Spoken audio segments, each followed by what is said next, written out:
किसान साथियों नमस्कार। किसान साथियों, जैसे कि हमने इस 2020 में एक मुहिम चला रखी है कि जैविक खेती पर संबंधित जो भी जानकारियां मेरे जो 5 साल के अनुभव में होंगी वो सभी मैं शेयर करूंगा।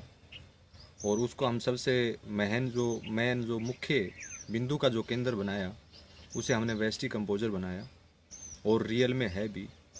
आज ये कहें कि वेस्टी कंपोजर है तो जैविक खेती संभव है, अन्यथा बहुत मुश्किल है। ये मेरा अपना खुद का अनुभव कहता है, जो मैंने महसूस किया है। आज किसान साथियों, जो वीडियो हम बनाने जा रहे हैं वो जैविक खेती के ऊपर ही बनाने जा रहे हैं। ये वीडियो बनना तो पहले चाहिए था, लेकिन पहले ना बनने का मुख्य कारण मैं आप सभी किसान साथियों को बता देना चाहता हूँ, क्योंकि जिसके माध्यम से हम जैविक खेती की शुरुआत करने जा रहे हैं वो वेस्टी कंपोजर है। उसके बारे में संपूर्ण जानकारी का सबसे पहले होना बहुत ज़रूरी था। इसलिए हमने आज से पहले जो भी भाग बनाए वो सभी भाग वेस्टी कंपोजर क्या है, वेस्टी कंपोजर का किस प्रकार उपयोग करें, वेस्टी कंपोजर को किस तरह से तैयार करें, वेस्टी कंपोजर के रख रखाव में क्या चीज़ का ध्यान रखें, वेस्टी कंपोजर के मदर कल्चर को किस तरह से सुरक्षित रखें ताकि लंबे समय तक उसका उपयोग किया जा सके। इन सभी बातों पर विशेष रूप से चर्चाएँ हमारी हुई। उस पर काफ़ी किसानों ने सुझाव भी हमें दिए, काफ़ी किसानों ने सवाल भी हमसे किए। उनके जितना हो सका मैंने उत्तर देने का प्रयास किया, कमेंट बॉक्स में दिया, व्हाट्सएप के माध्यम से दिया, फ़ोन कॉल के माध्यम से भी काफ़ी किसान साथियों ने सवाल पूछे, जो बिल्कुल संतुष्ट हुए। मैं बहुत बहुत धन्यवाद करता हूं उन किसान साथियों का जो जैविक खेती से संबंधित जो भी जानकारी वो अपने अनुभव रखते हैं। उन लोगों ने अपने अनुभव को शेयर किया कि सर आप इस तरह से भी इस चीज़ को भी ऐड करने का प्रयास कीजिए, ये भी हमारे लिए बहुत ज़रूरी है। और मैंने उनके हर सुझाव को, हर सवाल को मैंने नोट किया है और उनके सभी को मद्देनज़र रखते हुए जो भी किसान साथी सवाल वीडियो के नीचे कमेंट बॉक्स में करेंगे, उन सभी के सवाल हर वीडियो में ऐड किए जाएंगे। उनके लिए स्पेशल रूप से वीडियो बनाए जाएंगे। जैसा भी होगा उतना मैं बनाने का प्रयास करूँगा।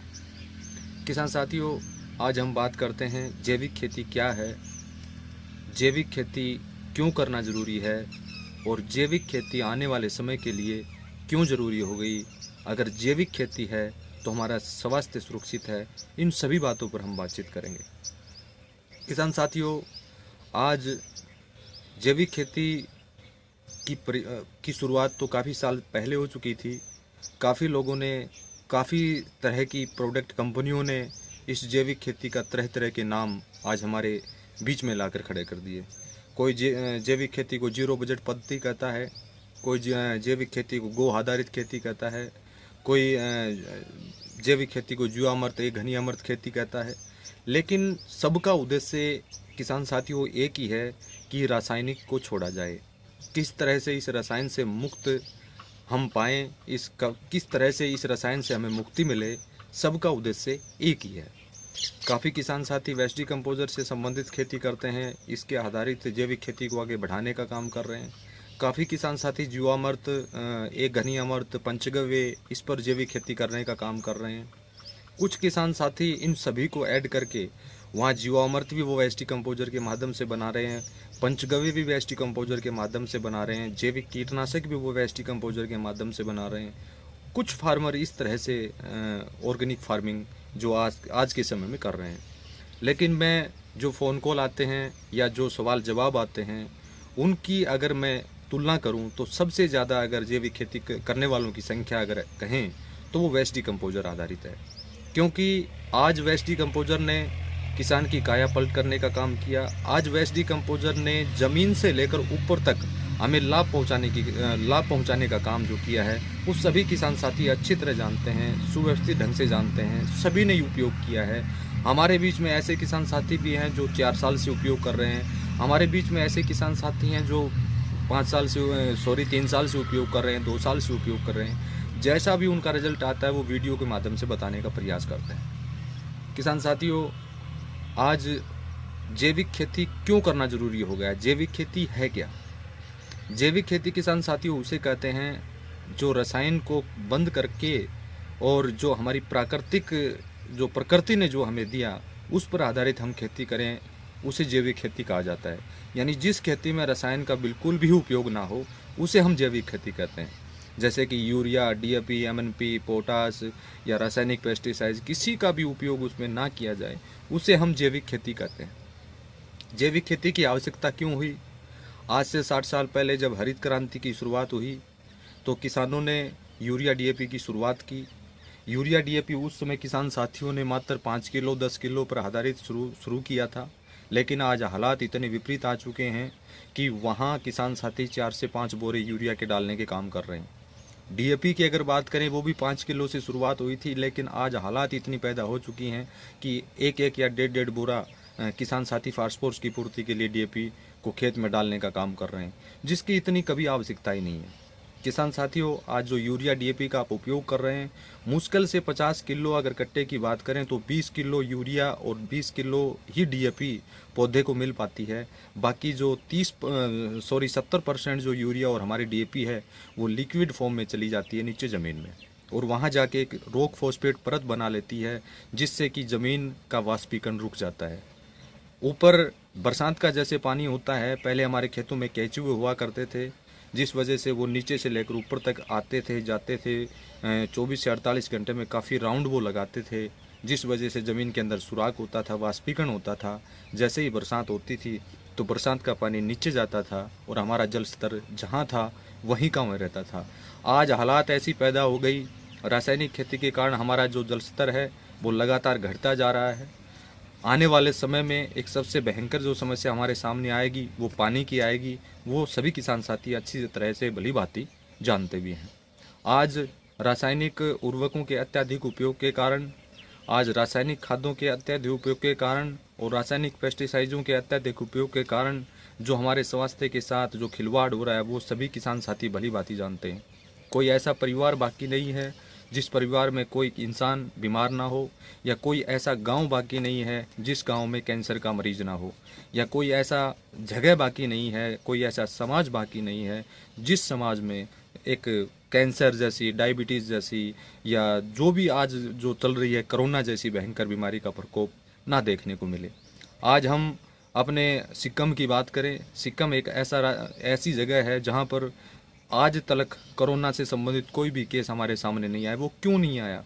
क्योंकि वो प्रकृति से जुड़ी हुई खेती और एक परंपरागत के तहत जो खेती कर रहे हैं उन किसान साथियों ने कभी यूरिया, डीएपी, एमएनपी का उपयोग किया ही नहीं। अगर पहले किया हो तो मैं उस बारे में जानता नहीं, लेकिन आज की जो हालात है वो एक शुद्ध खेती करते हैं, शुद्ध अनाज खाते हैं, शुद्ध पशुओं को खिला रहे हैं, उससे शुद्ध दूध पशुओं के माध्यम से ले रहे हैं, और बहुत उनका जो स्वास्थ्य है वो बहुत अच्छा है। किसान साथियों, आज हालात इतनी बुरी पैदा हो गई, जैसे कि रासायनिक खादों के उपयोग के कारण, जैसे हमारे पास फ़ोन कॉल आते हैं या किसान साथी अपनी रिपोर्ट बताते हैं।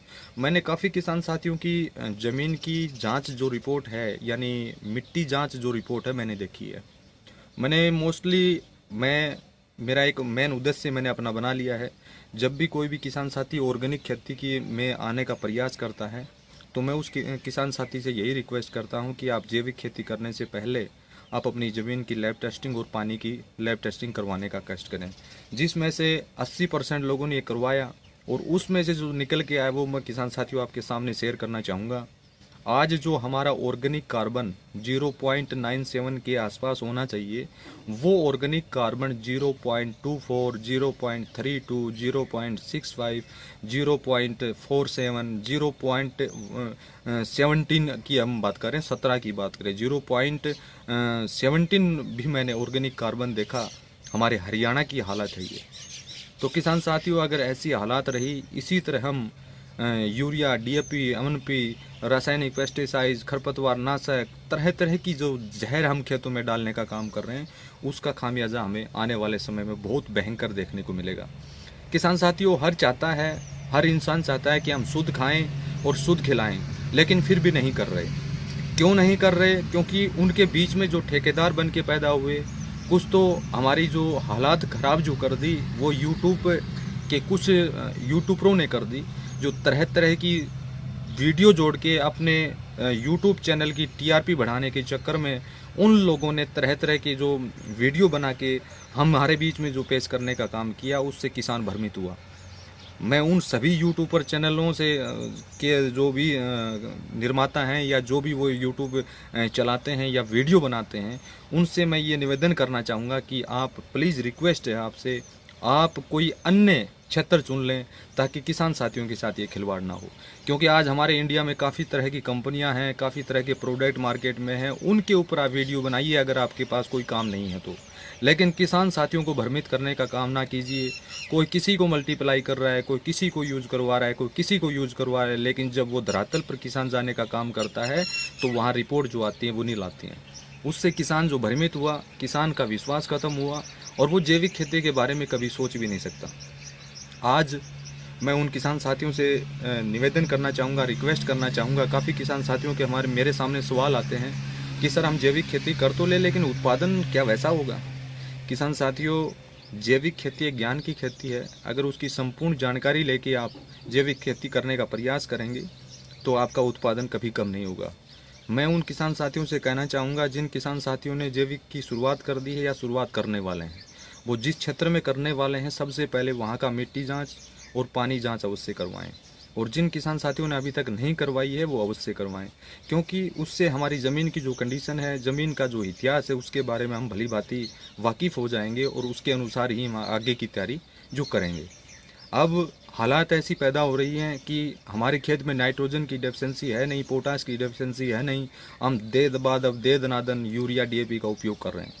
अगर हमें भूख होगी नहीं, अगर हमें कोई खाने को देगा तो वो किस तरह से हम खा पाएंगे। ये किसान साथियों आप अपने खुद के ऊपर भी इसका उपयोग करके समझ जाइए। आगे आज जो ज़मीन की ऑर्गेनिक कार्बन की बात करें, वो लगातार घटने का उसका कारण क्या है? सबसे मुख्य जो कारण है वो उसका खरपतवार नाशक है। खरपतवार नाशक आज हम खेतों में उपयोग करते हैं। खरपतवार नाशक का उपयोग जो जिस फसल बोने से पहले जो किया जाता है, वो हमारे लिए सबसे दुष्परिणाम जो सामने जो अभी कुछ आ गए हैं और कुछ आने वाले हैं। यानी उससे मिट्टी के अंदर जो हमारी धरती माता है, उसके अंदर से खरपतवार को उगने से रोकना।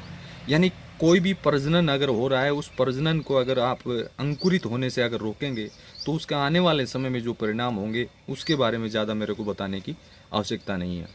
आज अत्यधिक मात्रा में रासायनिक उर्वरक जो आप डाल रहे हैं, हालात ऐसी पैदा हो रही हैं कि जब आपने 25 किलो या 30 किलो डीएपी और यूरिया से शुरुआत की थी, आज वो कुंटल पर चला गया। जो किसान साथी आज से 10 साल पहले 25 किलो यूरिया खेत में देता था, आज वो किसान साथी 200 किलो, 250 किलो, 300 किलो के आसपास यूरिया खेत में देने का काम कर रहा है। दूसरा, उसकी लागत बढ़ रही है। तीसरा, उसकी ज़मीन खराब हो रही है। चौथा, जो अनाज पैदा हो रहा है वो जहरीला हो रहा है। वही अनाज हम खा रहे हैं, वही अनाज हम अपने आसपास के लोगों को खिला रहे हैं, जिससे कि हालात इतनी खराब हो चुकी हैं कि हमारे स्वास्थ्य जो पहले था, अगर आप 15 साल पहले या 20 साल पहले के इतिहास को अगर उठा के देखें या वहाँ पर जाने की कोशिश करें तो आप समझ पाएंगे कि हमारे बीच में ऐसे फार्मर भी हैं जो काफ़ी एज्ड हैं। वो इस चीज़ को जानते हैं कि पहले क्या हम दवाइयाँ लेते थे, क्या नहीं लेते थे, क्या हमारे पशु जो एक बार गर्भाधारण कर लेते थे क्या वो दोबारा फिरते थे। ऐसी हालात कभी पैदा नहीं होती थी। क्या कभी हमारी जो माताएं थी, बहनें थी, क्या कभी उनको इस तरह की समस्याएं जो आई थी जो आज आ रही हैं? ये सब कुछ इस रासायनिक का कारण है। और इस बारे में शायद अब से अच्छा मौका आपको कभी नहीं मिलेगा जानने के लिए, क्योंकि आज आपने देखा कोरोना उन्हीं लोगों पर सबसे ज़्यादा हावी है जिनके शरीर की इम्यूनिटी जो है, वो जो शरीर की अक्षमता जो है वो कमज़ोर है। और वो कमज़ोर किस कारण है? जो भी सब्जियां हम मार्केट से ले रहे हैं, जो भी दालें हम मार्केट से ले रहे हैं, जो दूध हम मार्केट से ले रहे हैं, सब में मिलावट है। सारी मिलावट, यानी दूध की देख लीजिए आप, हर रोज़ नए नए केसेस जो आप देख रहे हैं, आज दूध में मिलावट करते हुए वहाँ फैक्ट्री को सीज़ किया गया, वहाँ किया गया। आज जो ऐसे किसान भी मैंने देखे हैं जो लौकी जैसे लगाते हैं, तरबूज जैसे लगाते हैं, उनमें इंजेक्शन लगाने का काम जो कर रहे हैं। सुबह वो सब्जियां बाज़ार में आती हैं, उनको हम खरीदते हैं, फिर उनको हम खाते हैं, हमारे बच्चे खाते हैं, हमारे परिवार के अन्य सदस्य खाते हैं। तो उनके जो शरीर का जो तालमेल है वो बिल्कुल ख़त्म हो चुका है। आज मोटापे जैसी भयंकर समस्याएं हमारे सामने आ रही हैं। किसी को पैरों में दर्द हो रहा है, किसी का सर में दर्द हो रहा है, आँखों से बच्चों की आज ऐसी स्थिति भी हमने देखी है कि जैसे आज सेकंड क्लास या थर्ड क्लास में पढ़ने वाले बच्चों को आँखों से दिखने में दिक्कतें आ रही हैं। वो सारा कारण सब कुछ रासायनिक का है। तो आगे हम अपनी इसी बात को बढ़ाते हुए मैं आपसे कहना चाहूँगा कि जब भी आप अपनी जैविक खेती की शुरुआत करें तो सबसे पहले मिट्टी की जांच करवाएं। मिट्टी की जांच रिपोर्ट को आप अच्छी तरह अध्ययन कर लें। आपको फिर भी समझ में नहीं आए तो आप मेरे व्हाट्सएप नंबर जो मैं इस वीडियो के लास्ट में बता दूंगा, उस व्हाट्सएप पर मैसेज करके आप पूछ सकते हैं। जो भी मेरा अनुभव होगा वो आपको मैं शेयर करूँगा।